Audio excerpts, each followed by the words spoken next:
Dans sa tenue d'officier militaire, le président de la transition de la République gabonaise, Brice Oligui Nguema, est arrivé à Kinshasa en fin de matinée ce mercredi 11 octobre 2023. Accueilli au terminal présidentiel par le chef de la diplomatie congolaise, Christophe Lutundula, le général Oligui Nguema a pris la direction du Mont Galema pour rencontrer le président Félix-Antoine Tshisekedi Tshilombo.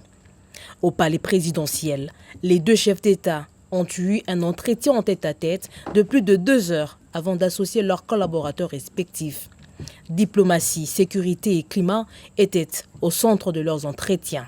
L'objet de notre visite ici, en terre congolaise à Kinshasa, c'est d'abord d'échanger avec son homologue sur les questions de paix et de sécurité, mais également les questions de climat.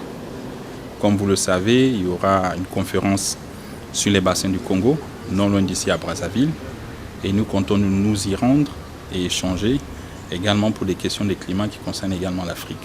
Le deuxième point, ce qui nous amène ici à Kinshasa, c'est cette étape dont vous parlez de la tournée. Vous savez que depuis le 30 août 2023, le Gabon est passé dans une nouvelle ère, suite à une élection non démocratique dont nous avons longtemps échangé et que nous avons besoin de son concours pour nous accompagner, pour nous aider également, comme le fait le facilitateur, M. le Président Touadéra, dans la zone de la CAC, afin que le Gabon puisse retrouver sa place dans le concert des nations, pour qu'on puisse être accepté. Et donc nous avons besoin de l'appui du président Tshisekedi ici présent. Et pour le peuple congolais, qui a des échéances également à venir, et qui sont des moments particuliers, vous avez des élections, nous souhaiterons que ça se passe dans la paix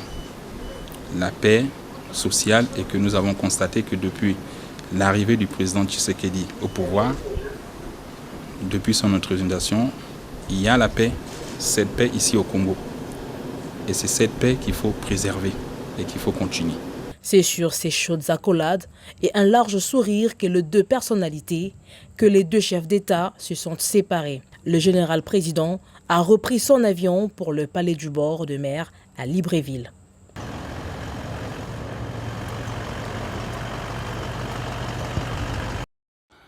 La coopération sino-congolaise est au beau fixe. Le barrage hydroélectrique de Boussanga consolide davantage cette coopération qui se veut gagnant-gagnant. En séjour au Lualaba, le président de la République Félix-Antoine Tshisekedi Tshilombo est allé procéder ce vendredi 6 octobre à l'inauguration officielle du barrage de Boussanga à une centaine de kilomètres de Kolwezi. Sur le site, Madame le gouverneur intérimaire du Lualaba Fifi Masuka Saini, dans son mot de bienvenue, a exprimé sa gratitude au chef de l'État pour la matérialisation du projet de la centrale hydroélectrique de Boussanga et le programme de développement de 145 territoires dont le Lualaba est l'une des provinces bénéficiaires.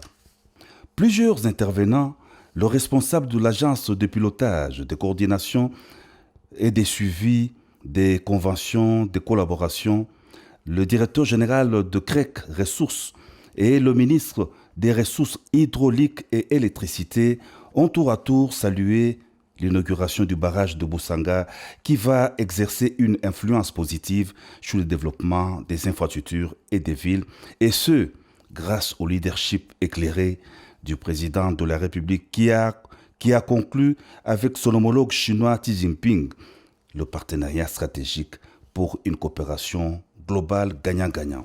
C'était au cours de la visite du président Félix-Antoine Tshisekedi Tshilombo en Chine, visite qui a permis de raffermir davantage les relations d'amitié et de coopération sino-congolaises, a renchéri l'ambassadeur de Chine en RDC. Le président de la République a coupé le ruban symbolique d'inauguration de Boussanga.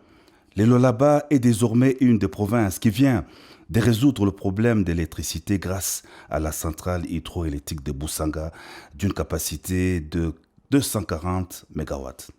Cette centrale de la société sino-congolaise va alimenter en courant électrique toute l'industrie minière et la province du Lualaba. Abonnez-vous massivement à Gombo News.